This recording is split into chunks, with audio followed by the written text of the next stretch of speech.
조조 2편입니다. 이번엔 정치 지도자로서의 조조를 살펴봅니다. 흔히들 조조 제1의 능력을 군제로, 조조 제1의 업적을 전쟁으로 인식하는 경우가 많습니다. 이 때문에 조조의 정치는 그의 군사적 재능과 전쟁의 성과에 가려 충분히 조명되지 못하는 경향이 강합니다. 기껏 해봤자 유재시거와 구연령으로 대표되는 실용주의적 인사정책, 그리고 둔전제로 대표되는 병참적 성과 정도죠. 하지만 조조라는 인물을 삼국지를 넘어 위진남북조 전체를 통틀어 독보적인 구심점으로 만드는 핵심은 바로 정치와 행정의 영역에 있습니다. 제가 봤을 때 조조의 정치적 업적은 군사적 업적에 전혀 꿀리지 않습니다. 조조는 단순히 후한 말기에 가장 강대한 세력을 쌓아 올린 군벌이다 이런 수준이 아니라 붕괴된 국가체제를 어떤 논리와 구조로 다시 작동시키는 것이 가능한지를 충분히 통찰하고 그 실험을 일정 수준 이상으로 성공시킨 성공적인 개혁가였다고 평할 수 있습니다. 그의 정치가 중요한 이유는 단지 위나라라는 한 정권을 세웠기 때문이 아니라 후한 이래 유지되던 고대적 지배 질서를 실질적으로 해체하고 이후 수백 년간 이어질 새로운 국가 운영 방식의 출발점을 마련했기 때문입니다. 중세 중국의 개척자 조조. 이 평가는 의외로 많이 거론되는 평가는 아닙니다. 거론된다고 해도 윗바들의 과도한 올려치기 정도로 취급되고 많은 정도였죠. 하지만 제 영상들을 쭉 봐오신 분들이라면 아실 겁니다.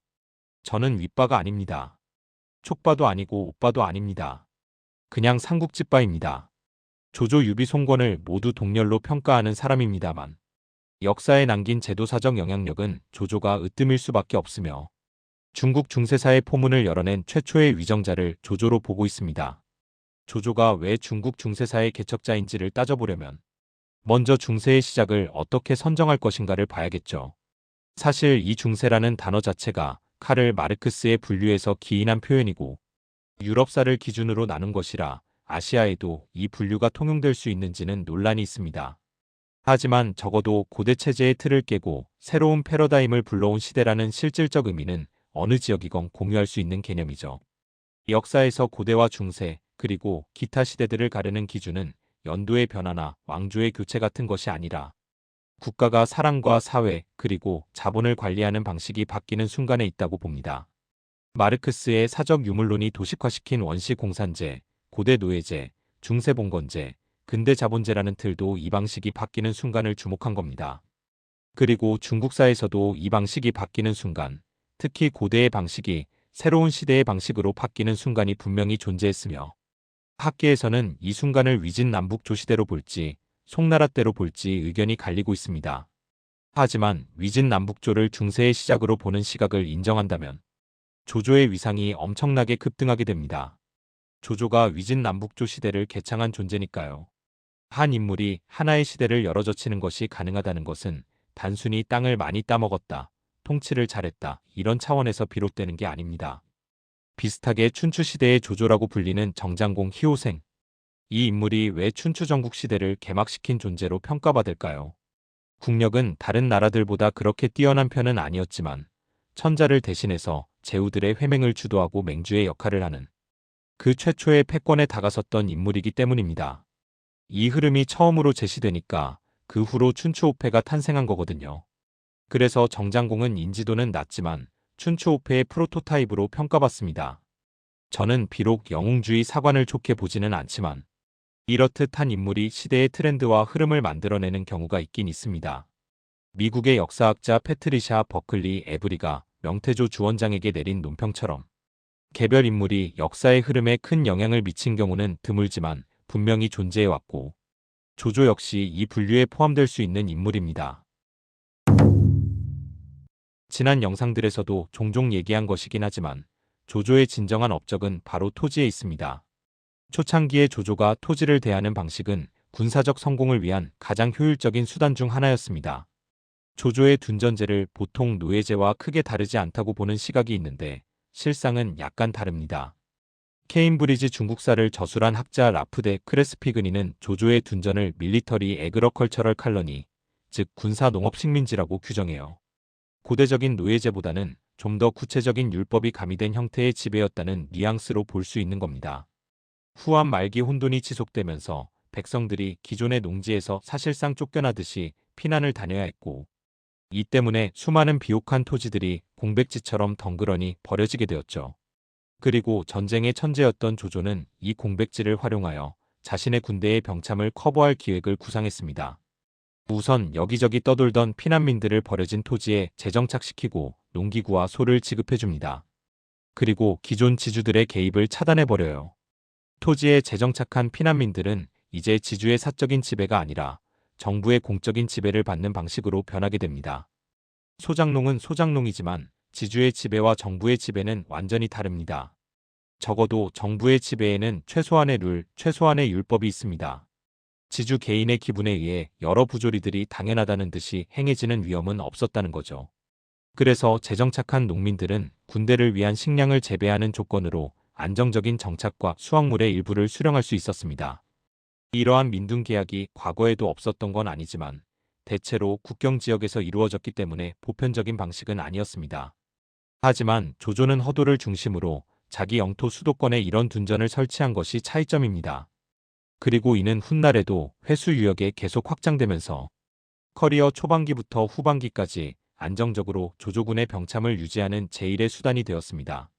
이렇듯 조조는 자신의 나와바리 안에서는 안정적인 병창과 재정을 유지하고 있었지만 둔전은 조조의 영토 중에서도 극히 적은 부분만 할당되었습니다. 즉 둔전만으로는 토지제도와 경제체제에 그닥 유의미한 영향을 주고 있진 않았어요. 그저 조조의 전쟁을 더 잘 수행하기 위한 수단의 일부였으니까요. 당시 후한 말기의 중국 대륙은 국가 재정의 파탄과 화폐 경제의 붕괴라는 총체적인 위기에 직면해 있었습니다. 후한 정부가 시행하던 조세제도는 인두세와 전조, 크게 두 가지가 있었는데 인두세는 폴텍스, 즉 각 개인에게 부과하는 일괄세입니다. 그리고 전조는 프라퍼티 텍스, 즉 재산세입니다. 이 중에서도 후한 정부의 메인 수입원은 전조였었습니다. 그런데 당시 후한 정부는 토지조사를 개판으로 하고 있어서 파악조차 되지 못한 토지들이 한가득이었죠. 토지 파악도 안 되는 상황인데 지방 유력 호족들의 세력 확장까지 겹치면서 사실상 전조는 제 기능을 상실한 상태였습니다. 호족들은 토지 조사를 회피하며 막대한 토지를 사유했고 세금 부담을 피하려는 농민들을 자신들의 보호 아래 가두어 예손민으로 삼았습니다. 이 과정에서 지주들은 거대한 부를 축적한 반면 국가 재정은 사실상 파산에 이르러 당시 후한 왕조의 존립 자체가 위협받는 상황이었죠. 이러한 경제적 파국은 동탁의 집권기에 이르러 화폐 가치의 폭락으로 정점을 찍습니다. 표준 화폐였던 오수전을 대신해 조악한 화폐가 남발되면서 극심한 인플레이션이 발생했고 이는 시장 경제를 마비시켜 결국 사람들이 현물 화폐만을 신뢰하게 되는 경제적 퇴행을 불러왔습니다. 이러한 혼란 속에서 권력을 잡은 조조는 무너진 국가 기틀을 세우기 위해 강력하고 현실적인 세제 개혁을 단행합니다. 바로 호조였습니다. 그는 기존의 불투명한 조세제도와 사실상 효용이 끝난 고대적 경제체제를 대신하여 204년 역사적인 제도 호조법을 반포하게 됩니다. 호조는 하우스홀드 텍스, 즉 가구세입니다. 이 호조법은 인두세의 맹점, 전조의 맹점을 모두 극복하는 것이 가능했습니다. 개인에게 일괄적으로 세금을 부과하는 인두세, 그리고 토지 생산량에 따라 부과하는 전조와 달리 호조는 호 단위의 가족 집단을 하나로 묶어서 세금을 부과하는 제도입니다. 특히 주목할 점은 조조가 지방 유력자들을 포함한 영토 내 모든 이들에게 예외 없이 동일한 세율을 적용하려 했다는 사실입니다. 토지에게 세금을 부과하는 방식이 아니라 가구에게 세금을 부과하는 방식이기 때문에 토지의 유무 상관없이 전부 해당되는 거죠. 호 단위, 가구 단위로 세금을 부과하는 최초의 제도가 바로 조조의 호조법입니다. 후대 조용조 체제의 원형인 거죠. 이 호조법이 불러온 변화는 행정 단위 하나를 바꾼 수준이 아니라 국가가 사회를 바라보는 시선 자체가 달라졌다는 의미를 가집니다. 국가는 더 이상 개인을 하나하나 직접 붙잡는 존재가 아니라 가구라는 중간 단위를 통해 사회를 관리하게 된 겁니다.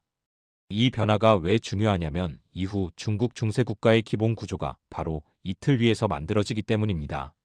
수당 시기의 조용조, 나아가 양세법까지 이어지는 조세체계는 모두 이 흐름 위에 놓여 있습니다. 다시 말해 조조는 단순히 고대 중국의 패권을 잡고 있던 군벌이 아니라 중세 중국의 작동 원리를 처음으로 제도화한 인물입니다. 조조의 이러한 광대한 시야는 군사제도에서도 같은 전환이 보입니다. 조조의 병호제는 병사를 개인이 아니라 가족 단위로 국가에 귀속시키는 제도였습니다. 병역이 개인의 생애에 한정되지 않고 가문을 통해 계승되는 구조는 조조가 행한 여러 제도들에서 그 편린들이 보이죠. 호조법도 그렇고 둔전제도 그렇고 조조가 얼마나 거시적인 시각으로 민중을 바라보고 있었는지를 알 수 있습니다. 이는 냉정하게 말하면 매우 가혹한 제도였지만 동시에 전쟁이 일상이 된 시대의 국가가 군사력을 안정적으로 유지할 수 있는 현실적 해법이기도 했습니다. 조조는 병력을 모집해서 쓰는 자원이 아니라 관리하고 재생산해야 할 국가 자산으로 인식했던 셈입니다. 여기에 조조의 운하 정책을 더하면 그의 광대한 시야와 이에서 비롯된 중세적 국가 인식은 더욱 분명해집니다. 조조는 북방 운하를 단순히 농사를 돕는 시설이나 원정을 서포트하는 병참의 일환으로만 보지 않았습니다. 백구, 평로거, 천주거와 같은 운하는 전성과 후방, 수도와 지방을 하나의 물류체계로 묶는 국가 인프라였죠. 이건 굉장히 중요한 포인트인데 국가가 특정 지역의 자급자족에 머무르지 않고 넓은 공간을 하나의 행정적, 군사적 네트워크로 통합하려는 발상은 중세 국가의 특징이기 때문입니다. 실제로 조조가 개척한 수로망은 수나라 대운하의 북부 구간으로 거의 그대로 이어지며 장기적인 구조 유산으로 남았습니다. 대표적으로 수양제가 건설한 대운하 영제거는 조조가 개척한 백구, 평로거 등의 수로를 그대로 활용했습니다. 때문에 조조가 건설한 운하들이 후대 중화민족의 발전사에서 다양한 방식으로 여러 가지 인프라로 기능했고 중국 사회과학원 소속 학자 유경주에 따르면 중화대륙의 여러 북방 민족들이 한족 중심의 중화민족 체제에 본격적으로 통합되는 계기를 마련한 것이 바로 조조의 북방 운하 인프라 덕분이었다고 합니다. 한마디로 조조의 거시적인 시야가 이 모든 것을 가능하게 만든 거죠. 조세를 내야 하는 대상은 개인이 아닌 가구라는 큰 단위로 확장하고 군사 전력을 충당해야 하는 병역 역시 개인의 생애가 아닌 가문의 상속이라는 큰 단위로 확장하고 운하를 비롯한 병참 인프라 또한 특정 지역의 자급자족이 아닌 하나의 거대한 행정적, 군사적 네트워크로 확장했습니다. 개인적으로 삼국지에서 가장 최고 효율의 시야를 지닌 것이 유비이고 가장 멀리 볼 수 있는 시야를 지닌 것이 송권이라면 가장 광대하고 거시적인 시야를 지닌 것은 조조로 보고 있습니다. 토지를 지배하는 방식을 바꿈으로써 창조해낸 경제체제의 새로운 흐름, 또한 모든 것을 큰 단위로 묶는 시야를 통해 여러 부문에서 고대로부터 탈피하는 형태의 인프라를 구축한 정치적 무빙과 더불어 제가 또 한 가지 주목하고 싶은 부분은 바로 조조가 만들어낸 권력체제의 특이점입니다.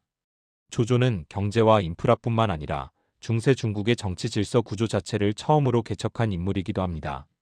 흔히 조조를 후한 말의 권신 혹은 새로운 통일왕조의 전신이 되는 구왕조의 창건자 정도로 이해하는 경우가 많지만 실제로 그가 만들어낸 정치체제는 이전 중국사에서는 확인되지 않던 매우 특이하면서도 이후 수세기 동안 반복 재현되는 새로운 권력 모델의 원형이었습니다.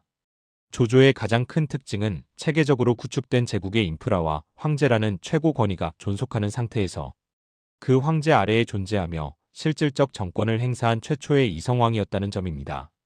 전한과 후한을 통틀어 볼 때 황제의 권한을 잠식한 인물들은 분명 존재했지만 그들 대부분은 사대부와 외척 혹은 황관이었고 제도적으로는 어디까지나 황제의 신하라는 틀을 벗어나지 못했습니다. 반면 조조는 헌제를 옹립한 상태에서 공작과 구석을 넘어 유씨만이 취할 수 있다는 왕자까지 거머쥡니다.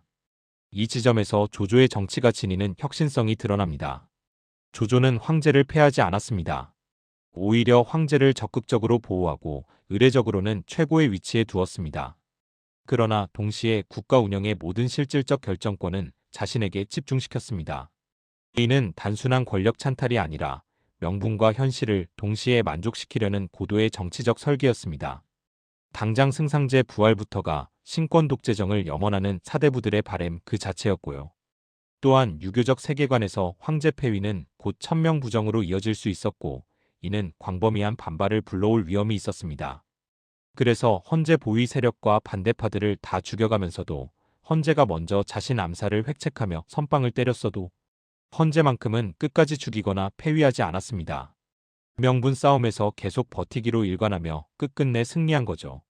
조조는 이 점을 처음부터 정확히 인식했고 황제를 보존하는 대신 황제 아래에 자신이라는 통치 주체가 끝까지 정통성을 잃지 못하도록 만들었습니다. 전대의 여러 권신들이 답습한 신권 독재정이랑은 또 결이 달랐죠. 스스로를 왕작, 즉 세습이 가능한 위치에 올리면서 자신이 구축한 유산과 인프라가 후대에도 정통성 있게 상속되는 가드레일을 깐 겁니다. 나는 주문왕이 되겠다. 이 소리가 바로 여기서 기인한 겁니다. 이러한 변화는 상징적인 요소에서도 확인됩니다. 대표적인 것이 바로 왕을 부르는 호칭 전하죠. 전하라는 호칭이 조조에게서 기인한 겁니다.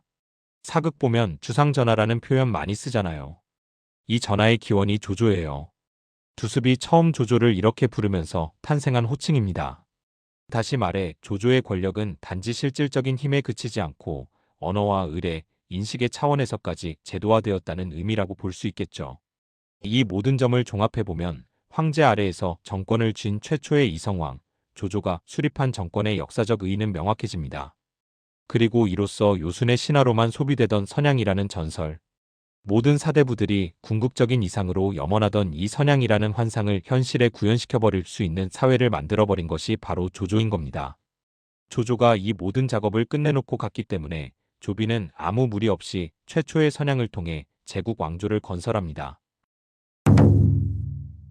이 모든 요소를 종합해보면 조조는 단순히 위진남북조 시대를 연 인물에서 그치는 것이 아니라 고대 중국의 종말과 중세 중국의 시작을 실질적으로 연결한 정치가로 평가하는 것이 무리는 아닐 겁니다. 그는 이상적 개혁을 시도하다 실패한 왕만과도 다르고 난세에 적응한 군웅에 머문 인물도 아니었습니다. 조조는 시대가 이미 바뀌었음을 가장 먼저 인식했고 그 변화에 맞는 국가 운영 방식을 실제로 작동시킨 인물이었습니다. 그래서 중국 중세사의 개척자라는 평가는 결코 과장이 아니라고 봅니다. 그래서 어쩌면 조조는 더더욱 복권되어야 하는 인물이 아닐까요? 저는 개인적으로 삼국지 시대가 결코 중국사에서 비중이나 역사적 의의가 낮은 시대가 아니었다고 보고 있으며 단지 연구자가 부족하여 조조의 진정한 진가, 더 나아가 삼국지의 진정한 진가가 아직 모두 발굴되지 못한 것에 불과하다고 보고 있습니다.